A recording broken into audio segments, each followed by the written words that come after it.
Hi and welcome to episode 21 of Bicycle Workshop Tales.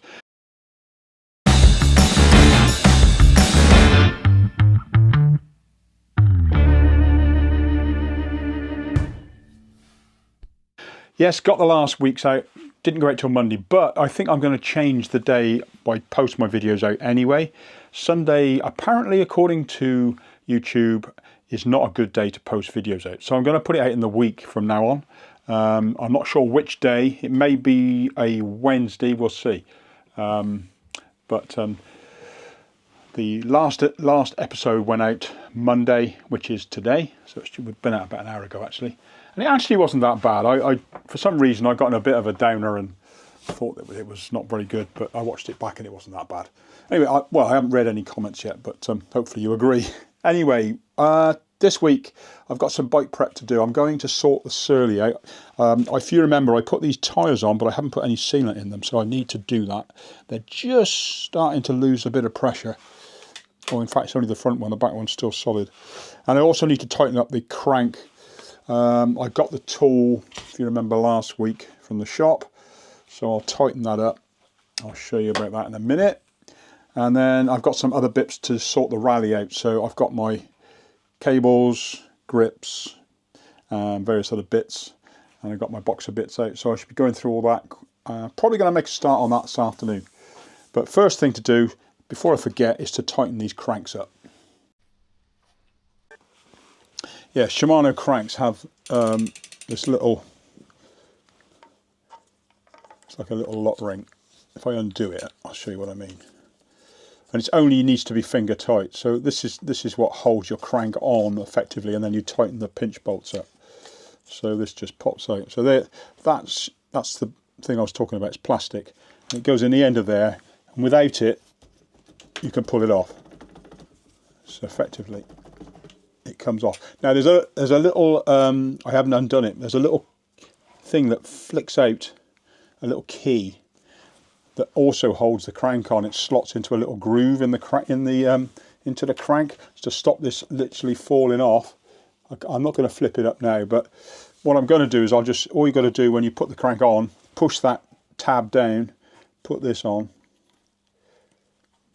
What I might do in the future is I'll take these cranks out and show you what I mean. So what you do now is with these pinch bolts loose, you tighten this up, and that will pull the crank arm onto the spindle.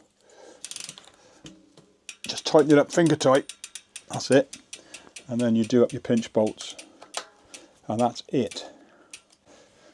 Just make sure they're tight. Take up the slack before you go really mad, tighten them up, that's it, and then just go back and tweak them up, and there shouldn't be any issues then with your crank coming off. That's it, sorted. Yeah, I noticed the other day, because these were fitted, this came brand new, and I'd never ever checked these. And I just took it out and had a little scoot around outside. I noticed this crank arm was loose. So always worth to check stuff. Right, that's it. So yeah, if you do have Shimano cranks, get yourself one of these. It's a little cranks tools. We sell them in the shop. They're $4.99.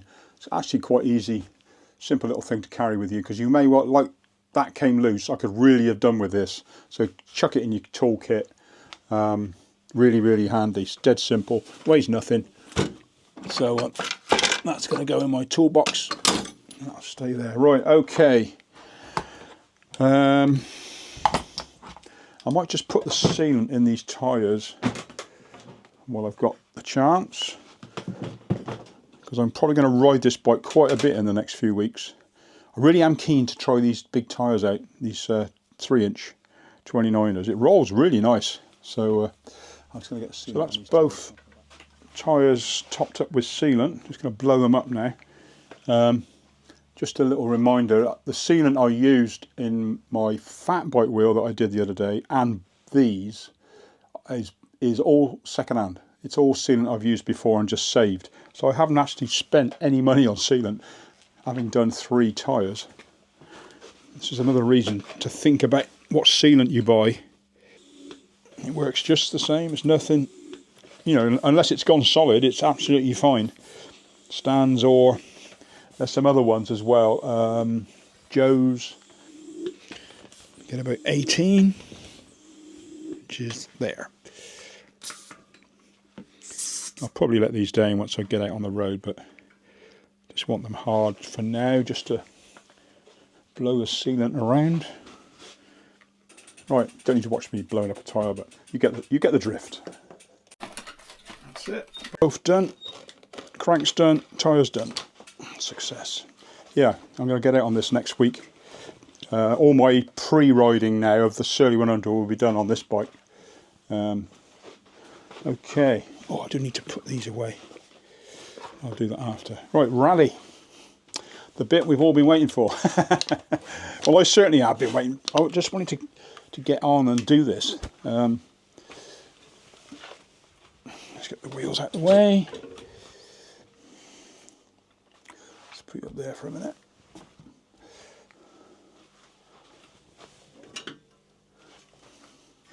Okay, so I think I can put it in like so. I haven't got any decals yet. I can do that afterwards, so I haven't even tried. I haven't had a chance to look to get any, but I just want to get the bike, sort of get it back together, check stuff. So I've cleaned all the decals off now, and then I just need to go through the parts I have. So I'm going to leave this seat on for a minute, but I might have another seat I can fit on here, because this looks extremely uncomfortable compared with today's saddles. I don't really like the look of that. But I'm not going to change it yet. I'll leave it on there for now. So that's the saddle.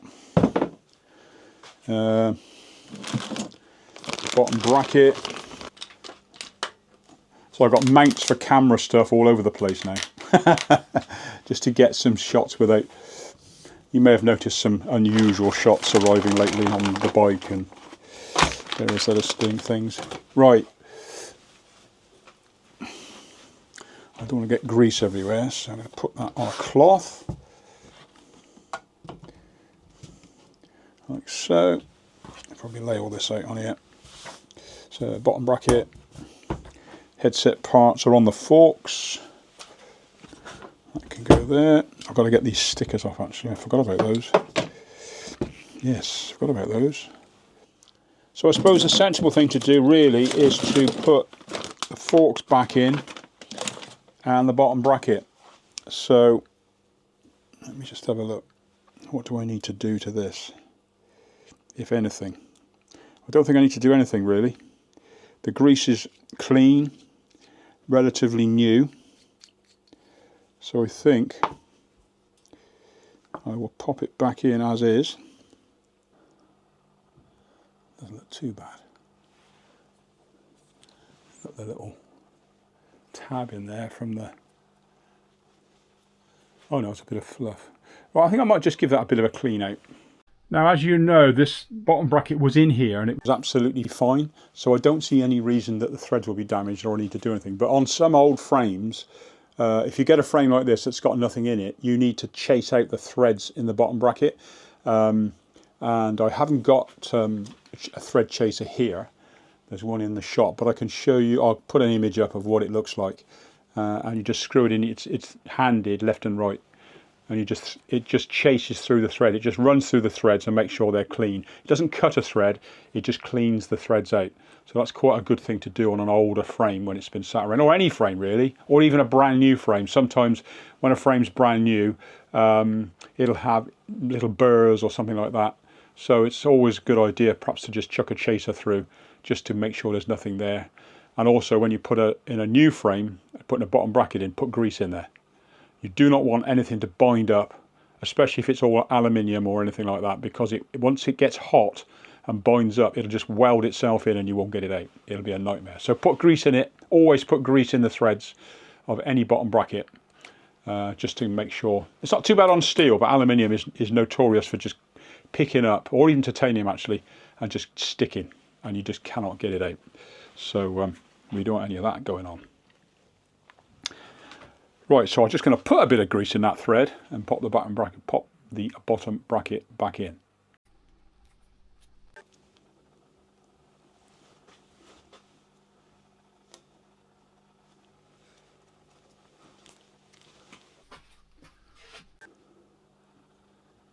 So we'll just pop this back in. Another little tip is when you're putting a bottom bracket cup in, sometimes you want to thread it backwards, and you'll hear it click as it goes past where the thread starts, and then just click and then just turn it and screw it in. So that's one little tip. The other thing is if you've got a crank with a shaft fixed on one side of the crank arm, like, haven't got one to hand, but some of the new cranks now have got the spindle is fixed to one arm, one side of the crank, and sometimes it's quite a good idea to actually put the arm through the cup to keep it all square. So, and it just helps keep things aligned because you do not want to cross thread everything. Pop the other side in. Now I haven't got a peg spanner, as I told you before, so I'm going to have to do that. I'm going to have to cheat, but it will be okay. So tighten this side. That's it. And the other side I'm going to have to cheat, use a small Allen key just to wind it in enough just to take away any play. Right, that should be alright. Right, put your lock ring on. That will stop anything moving. Right, that's in. So the bracket's in. I've just tapped this with a screwdriver and a mallet just to tighten it up. You need a lock ring spanner. I haven't got one, but if you're gentle, all you've got to do is just tap it just slightly, just enough for it to grip and tighten up. So I'm going to get the forks in now. Extra grease. I'm going to have to mix greases because I have not got any of the white grease. I'm just going to put a little bit of this round. It'll be fine. For the amount of miles this bike's going to do, and normally I would take the bearings out, replace them perhaps, but everything, to be honest with you, there's no point in this case because it's only just been done. Like I say, Adrian put this together, so, and it hasn't been used since. So whatever I'm doing is just putting it back as it was, if you know what I mean. It's not like it's been used and I've taken it apart to service it. I just wanted to take everything apart, just for one thing, just to see for myself that everything was okay. And it's just, you know, a bit of a project. Take things apart, have a look. Oh, I've got an issue coming. I haven't got a spanner to tighten the headset up, so I'm going to have to loosely tighten this for now. And I might have to nip to the shop because I don't think, no, it's not going to fit. I haven't got any spanners that big. So what I'm going to do for now is, because I can do this afterwards, is just do that up hand tight. Because what you do with this sort, it's like a lock nut. So you hold the bottom one, stop it moving, then tighten the top one against it, and then that pinches the two together, stops it undoing. Obviously today you don't have a thread, so this is the old school. Must admit, everything's pretty damn good really, if I'm honest. I think I mentioned that when I took it apart. Right, that's that in. Now I can put the bars back in. I'm going to put a bit of grease on there. Just to put a bit of grease on the inside the wedge bit, because sometimes these can just seize up. And just pop that in. Make sure that's loose enough. Now we'll adjust all this after, but I'll just put it in for now. I can get a 6mm. Just tighten that up loosely for the moment. Actually, there should be a maximum height mark. I think I'm already in enough, so we'll just nip that up. So I'll adjust all this once it's way out of line. So we'll give all the fine adjustments when we get it on its wheels. All right, next job, seat post. Again, get some grease, This is somewhat, especially with old frames that have been sat, you very often find they seize up. So if you have the opportunity to put a bit of grease down there just to stop that happening, do it. All these things help when if ever you want to take things apart in the future. What size is? Oh, it's a quick release. Let's pop that in. It's funny how using all this stuff, I don't know. It all works, lasts for years. Look at it, still going strong. Right, cranks. That's better.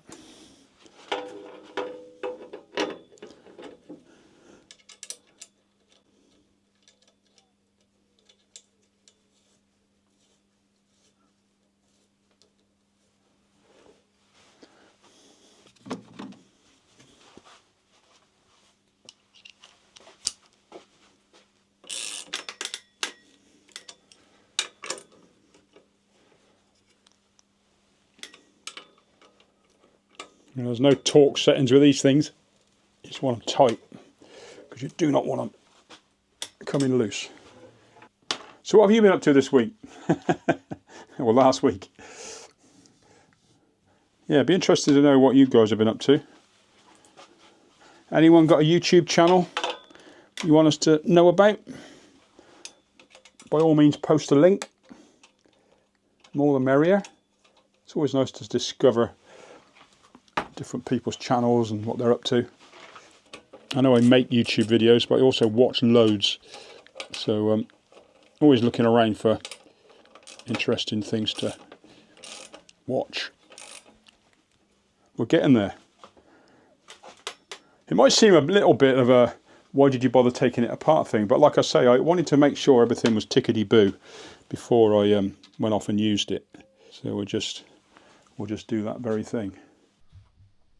Now there's some things I need to rescue because this end is quite specific to this. It's a cable end that goes in, and I've got to reuse it unless I've got a spare. I don't think I've got any new ones because it's the only one. Because of the fitting, you'll see here, it's a closed cable stop. So this cable sits in there like that, or sorry, like that. So you can only use this sort of ferrule. I know we've got some in the shop, but I forgot to get some when I was in there. So I'm going to have to try and get this off if I can. A bit of perseverance.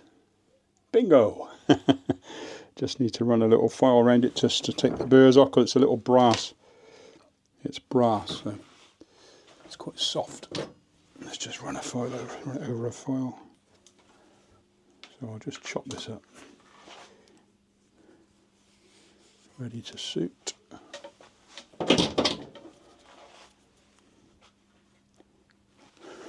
Right, now I just need to get these other ends off. So I'll do the same as I did just now. Put the cable in the vise, give it a bit of a squeeze up, and then gently ease this off. Gently, gently, because it's only soft. Let's comb it. There we go. What I need to do now is check gears, brake levers. So gears on first. Now this all works absolutely perfectly. I'm going to hunt around for 2 new shifters, but at the moment these will have to do because they work. And I'd rather have a bike working than sat around waiting to find bits, because these are not like everywhere. But I will look around for some Dior. These are Dior light action SAS thummies. Okay, I think what I'll do now, rear derailleur. Right, let's have a look at the gears. So Dior rear derailleur, 1987, 88. Built like a tank, lasts forever, just works. None of this stuff that falls to pieces in 5 minutes. So, looking at it, I was just wondering whether I needed to take the jockey wheels off. Right, I'm just going to put a little bit of light oil on that. I've got some light oil here somewhere. There we go. This isn't WD-40, this is bike oil, bike lube. I'm going to put a little bit on the jockey wheel just to spin it around and run it in. Because all they are is little bushes in here. There's no bearings or anything like that. This is long before the days of bearings and jockey wheels. These were dirt cheap to replace because they do wear out. They're only plastic. But it wasn't till SRAM came along that all of a sudden jockey wheels became hundreds of pounds. I don't know why. Because they're still just plastic. Right, that's lovely. So we'll pop that on in a sec. And the other one thing I want to check is the front derailleur, which is absolutely fine. Let's give that a little wipe over. Can't see there's anything wrong with that at all. That's a Dior as well, it matches. Can't see any reason to do anything with that, to bar fit it. Right, okay, I'm just going to put a little smear of grease in that thread. Now on the back of here, this is the B screw. So this sits against, there's a little nib on a hanger. There's a little nib there, look. And the B screw has to butt up against that because that's the thing that adjusts. So when you put it on, you want to make sure your B screw is round here, not round there. So if you hold the derailleur up, just make sure it's in line, you don't cross thread it. Oh no, we're in, we're fine. So you just hold it up, and then before you tighten it up, just swing it around and you'll feel it stop against the stop on the B screw. Because the B screw, you can adjust. You can screw this in and out and it will move the derailleur around like this to suit, depending on the cassette or anything. I'll explain about that in a minute once I've got it all back together. It's a bit more of it's very important actually with new bikes, although with the electronic stuff now there's no B screw. With the new SRAM electronic mechs there is no B screw. It's fixed, don't need it. But these old things, yes you do. Right, okay, that's on. Let's get the front mech on. Now this may seem alien to some of you, but a front mech has to be in a certain position. Now I'm going to have to teach myself because I can't remember. I think you just miss the top of. Let's just tighten it up first, just get it on the bike. I've got to refresh my memory. It's a long time since I fitted a front mech. But obviously it's got to come at a miss. So it needs to be about 2 mil. So you lift, if you put the crank on like that obviously. Now this is bi-pace, so this isn't a round chain ring, but if you've got oval or anything like that, the highest point, you want this to just miss the top of the teeth. Like so. Okay. That is actually about right. And you also want it to be in line with your sprockets, so you need to line it up. Make sure it's straight. Let's move it around slightly so it's in line. And that should be, you can fine adjust it afterwards, but that should be about right. That's the beauty of one buy now, you don't have any of this. Also with some bikes, the front mech's it's bolted to the frame rather than this is called band-on. Some of them are direct mount. Some of them are fixed to the bottom bracket. There's all kinds of different front mechs. A lot of them obviously you don't see anymore. This is called a bottom pull front mech because the cable goes. So you've got top and bottom pull. Bottom is quite self-explanatory, but the cable comes down here, goes under the bottom bracket, comes up, and then pulls down like that. It lifts it. Some of them come from the top, and then this arm will be under here, and it will work the other way, and that's called a top pull. That's it. So, what have we got left? Wheels. Oh, brakes. So what I'm going to do, I'm going to turn the frame upside down and then put the U-brake on. Right, U-brake. Now before I do anything, I just want to check these pivots for rust. Because obviously it's got a spin on here. They don't look too bad actually. Oh, they've got a bit of grease on them, so they're fine. Normally these are rusty because of where it's sat. Water and muck gets in there and then they just rust up. The other ingenious thing on here is the cable runs through the boss. See that little hole there? So the cable runs through there for the rear derailleur. Let's put a bit on that. And then our brakes out.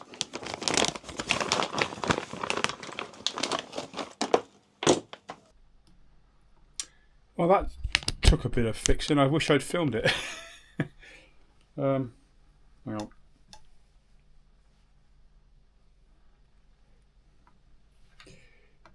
I had to, hang on, I'll show you.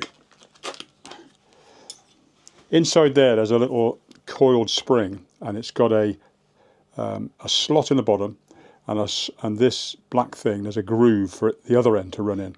And then here's a little, so in the bottom of this, there's a little disc with a hole one side and a slot the other. And then this little grub screw screws in and pushes against the slot and forces the plate in the bottom round, which has got a hole in it, which the spring sits in. Now what had happened is the spring, when I had it in the box, the spring had come out. And so when I tightened this up, it jammed up. So I've took it all apart, put the spring in into the correct hole, and then with an Allen key, you turn, there's a top plate inside here, you turn it around and press it down at the same time, and it locks into some little slots. And that gives you your return. And then this just fine adjusts it. So that pushes against the plate, which the spring is held into. So they both work about equally now. I was beginning to think I'd broken it, but it all works. I wish I'd filmed it because it'd be quite interesting, but I was so engrossed I forgot about the camera. There's a similar sort of thing in here. There's a spring in there, little cord spring which sits in a slot.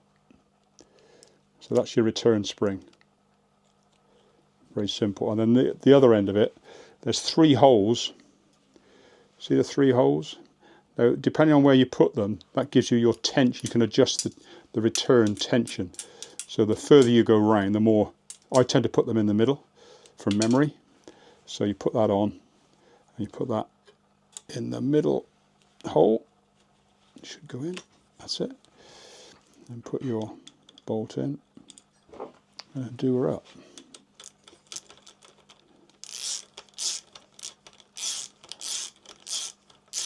So there is plenty of adjustment in these things. It's always nice to have plenty of return tension on these to make sure they release. You can, if you put it right around, it's really, really hard to pull the brakes on, and obviously if you put it in the other hole, it's quite slack. So, right, I think that's about where I'm going to get to today. We're getting there. I'm going to get these stickers off, and then tomorrow, hopefully tomorrow, we'll get the wheels in, get the cables on, and then get it back on its wheels. So, so far so good. I might just put it back the right way up for a minute. Hang on. And tomorrow we'll get it finished. So there we go. So far, so good. It's coming along. While I'm inside, I might just look for that decal maker. See if I can't find some stickers. Yeah, and I think I'm going to have to change that somehow. We'll see. We shall see. And I need a pannier rack. I think you can get it's got mudguard eyelets. I think you can get a rack for the front as well. You've got mudguard eyelets, there's a hole there, and there's eyelets on the front and back of the drop out. So I'm pretty sure there is a rack to go on the front, but I'll probably just end up with a bag on the front and then just a pannier on the back. We'll see. We shall see. Right, okay, that's it for now. That's it for today.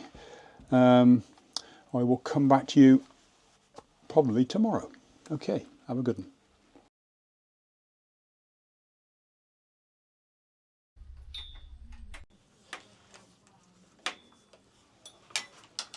Another day, another dollar. Right, here we are again. It's now Tuesday. I've got the wheels in, as you can see. So today I'm going to finish it off, hopefully. Just make sure I've got all my bits. That's bricks. So, cables. Might as well put the cables through. Actually, I might put the grips on just to stop the stop everything falling off.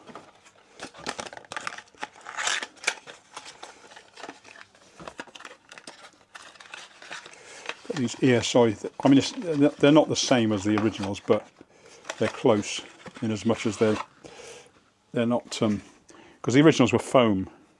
Got them somewhere. Yeah, like this, which I don't know. I'll be honest, I haven't really looked around for, but I'm guessing they're still around somewhere. But these are quite close, so this is close enough for me. I'm not that precious. Now, what you need is some alcohol spray, good, and wet the inside, and you've got to be quick because it evaporates.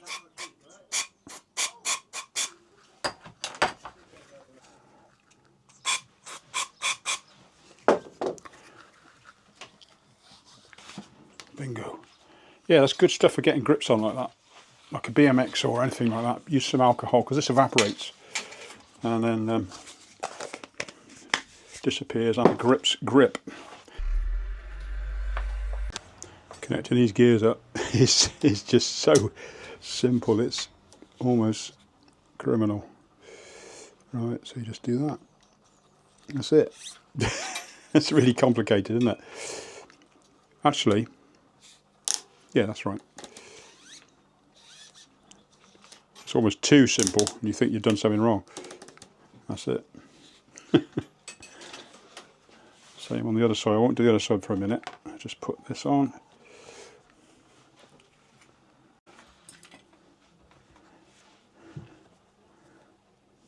I just want to make sure the end of the cable, this is the outer cable, sometimes when you snip them the end gets squashed. So what I tend to do is just give them a little pinch either way until the centre core pops open. You can't see that, but it does. If you give it a little squeeze both that way, that way, that way, sometimes the middle will just pop open enough. And then we're going to put the ferrule on.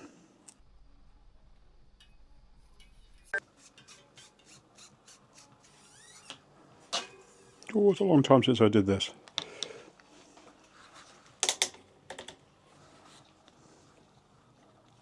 Screw the barrel adjuster in. And then you have to thread it underneath, around that little cable stop. And then through the brake boss, as I showed you yesterday. And then to the rear derailleur.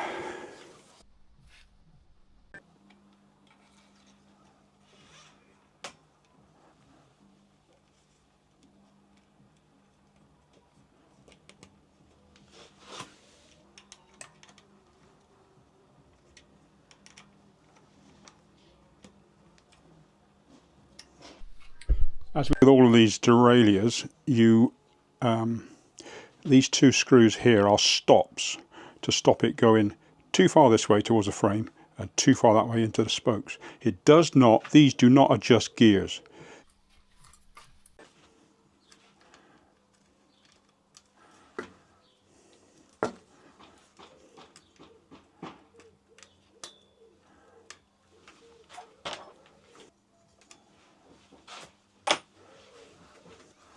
That's that then. So just need a short piece of brake outer.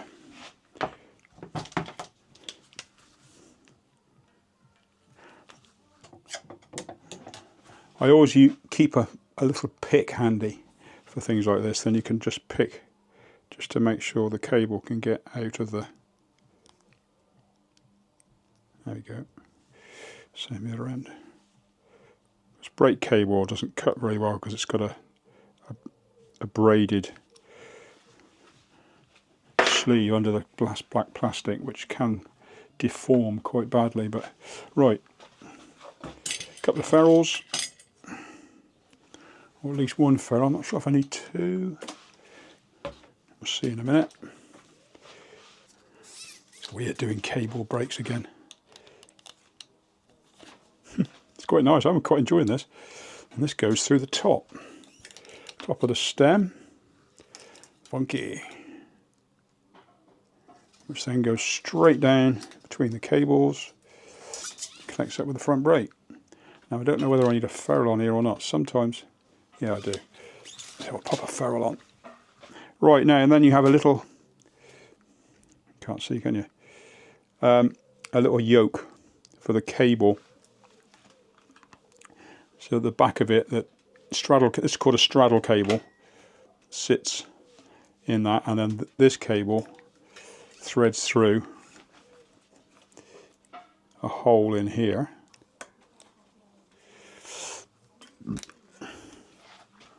And then what you do, as you can see, the cable through that little slot there, and then you pull this up and tighten that up, giving you the correct amount of tension on the straddle cable. There is adjustment. This straddle cable on one end pulls through there, so you can tension it. So we'll just look and see in a minute how that works out. It's a lot of 10mm spanner stuff on the old bikes. You do an awful lot with a 10mm and a 5mm Allen key. Look at that. Right, just make sure that's tight, stop it pulling through because it can pull through. And I'll trim the cables in a bit. So I've got adjustment because there's a barrel adjuster on the brake lever. Right, rear one. Now this is, it gets a little bit fiddly because it's underneath, so I'm going to need to turn the bike upside down again. Right, I connected up the rear brake, but I haven't got, I need one of these special ferrules to go in here because it's just resting on it, so that's not good, so I need to change that. But it's connected and it works. I just need to adjust the tension on the rear brake because it's out of balance, as you can see. One side pulls over more than the other, so I can adjust that on that little tensioner. So I'm going to get a chain on and then trim the cables and then go for a ride. Oh, we're getting there. Right, chain on. I'm sticking with the old chain because I don't think I need to change it. Oh, I've just found the end. Oh, I've just found the end. I did look as well, I couldn't find it. It's the end for the brake cable. I've got to take that brake cable off again. That's annoying. Took ages to get that on. Right, I might as well do it now. You forget just how fiddly these old things were. You think how simple disc brakes are now. But it is simple tech, you know, that works. So why, at the end of the day, you don't really need to make it that complicated to do. But we do like complicating things. Yeah, this U-brake was a really crap idea, I have to say. It always was. Right, I'm going to do some fine adjusting after, but that's the bones of it. Right, let's get the chain on. Of course, no quick link. You just leave enough of a pin sticking through. We know I separated this, if you remember. You just leave a little bit sticking through, so this will, you push it in, and there's enough of a pin to hold it together like that, and then you just push the pin back in. I think that's it. I think we're done. Make sure the link's not stiff, because you used to get stiff links doing this. No, that's fine.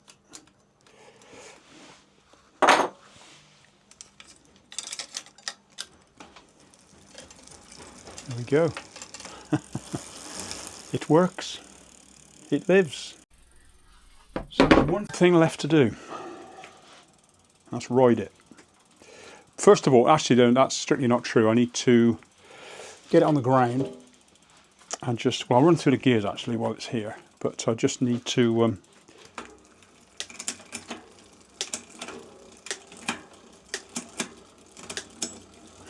it works straight away. Because that's the other thing with this, I'll just mention, because this front derailleur is friction, there's no click. You can, if you feel it rubbing like this, you can just tweak it slightly. And it stops rubbing. And you just move it down the way you want, it works. So you can fine adjust it. I think the back's going to stretch a bit, so it's going to go out of sync in a while. So it turned out rather well. I'm going to put it on the floor. There's a couple of things. Look at that white, because that white isn't is a bit wobbly. It's not the tyre that's going up and down, it's the white bead, because it's not put on the tyre straight. It throws your eye a bit, makes you look like the wheel's buckled. Yeah, I'll put it on the ground. I need to loosen the wheel nuts with the bike on the ground to make sure they're seated into the dropouts properly, then tighten it up on the ground. And then I'm just going to give it a little of a ride around and just make sure everything's tickety-boo. Oh, and I need to test out that saddle because I'm probably going to have to change that. But we'll see how uncomfortable it is. All right, I'll come back to you.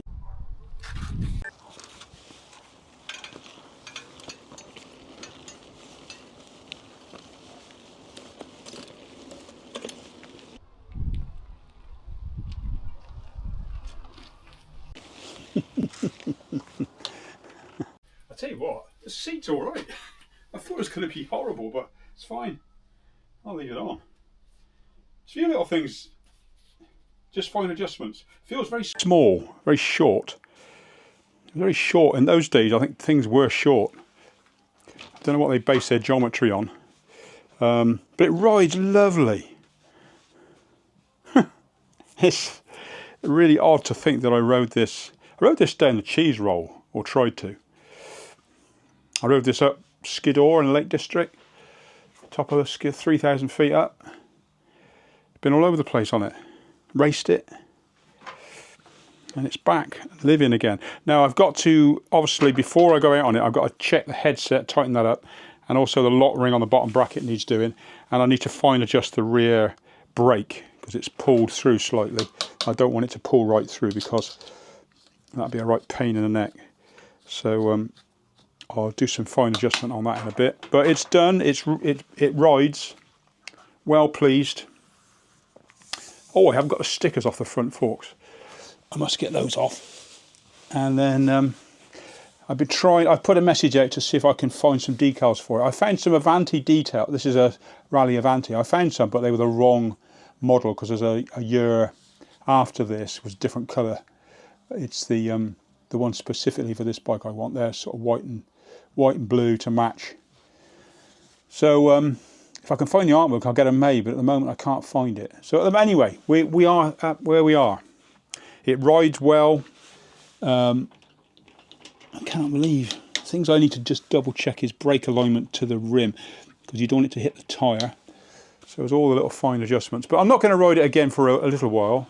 I've got to get the Surly bike sorted, and I've got to change my bike packing bike back to its fat bike wheels for the weekend, which I'll do tomorrow. It's supposed to rain tomorrow for the first time in weeks and weeks, so we'll see. Anyway, what do you think? It's real nice to 30 from years ago, 1987. I rode that. How long ago is that? What is it now? That's nearly 40 years ago. 87. Yeah, it's 30. God, my maths. 5, 6, 38 years ago? No, it's 25, isn't it? So it's 38 years ago. Flipping heck. 38 years ago I bought that. Well, anyway, I'm going to have a tidy up because the place is a mess. I've got a few things. I'm going to put some bottle cages back on it. I'm not sure if I'm going to put these on. And then I just need to tidy up the bench. And job's a good one. Right. That's it for now. I will catch you later. Thanks for the feedback, by the way, and the comments in last week's video. The one that I was nearly not going to put out. It actually turned out all right in the end. For some reason, all my videos seem to end up randomly around about the hour at the moment, which is not intentional. But tend to have a lot of stuff to fit in. The rally's finished, as you've seen. Quite keen to get out on that when I get back. We are going to go away in the motorhome, take some bikes with us, and we've got some trips planned to different parts of the country, so I may be coming your way. And I've got to build some. Oh, I've got my new bike, which I'm really excited about. I've got a pinion fat bike. I've done a version of the Raven, my Raven, with a wider back end, so it's 197, and it's got a pinion smart shift gearbox. So it's the all singing, all dancing bike, really. And it's going to be bike packing. I've got to make new bags for it. It's going to be very good. It's going to have lightweight wheels, carbon, capability of running 4.8 tyres, which is really important because in some instances you really need big tyres, especially if I'm going to go into snow, or even today in the dust up in the hills. Having that big tyre is so much fun, so much grip. I'll show you which wheels. So this, as daft as it may seem, is a 4.8 inch tyre. These are Swab Almighties. These tyres are just incredible. This is partly why I'm having a new bike, because I want to run these and I can't run them on my current Raven. They're too big. But these are so grippy. You don't need suspension forks. You can just go anywhere with them. Yes, they're heavy. They're 2 kilos each, these tyres, but you just don't know it. I offset it a bit with carbon rims, so they don't work out that bad, but fantastic fun. Until you've ridden these, you just don't know what I'm on about. But yeah, just oodles and oodles of confidence and grip. I mean, that, just to show you, that's a 4-inch tyre. That's a 4.8, even bigger, and they're a bit taller as well. So it does alter the geometry a bit. Sheila and I were talking today about walking the Cotswold Way, because we've got a tent up here which we've never ever used. So this brand spanking new Big Agnes Copper Spur 3, which is a 3-man tent, has never been unpacked. And the amount of times I thought, what am I doing? Why don't I sell it? But to be honest with you, yeah, Copper Spur UL3. It was bought for us to go, the 3 of us, with BB. But at the moment, because we want to do the Cotswold Way, we don't think BB will cope with, we've got to do about 15 miles a day. She's about a 10-mile dog. After 10 miles, she's had enough. She's only got little legs. So she was never bought as a mountain goat. She's bought as a fantastic dog.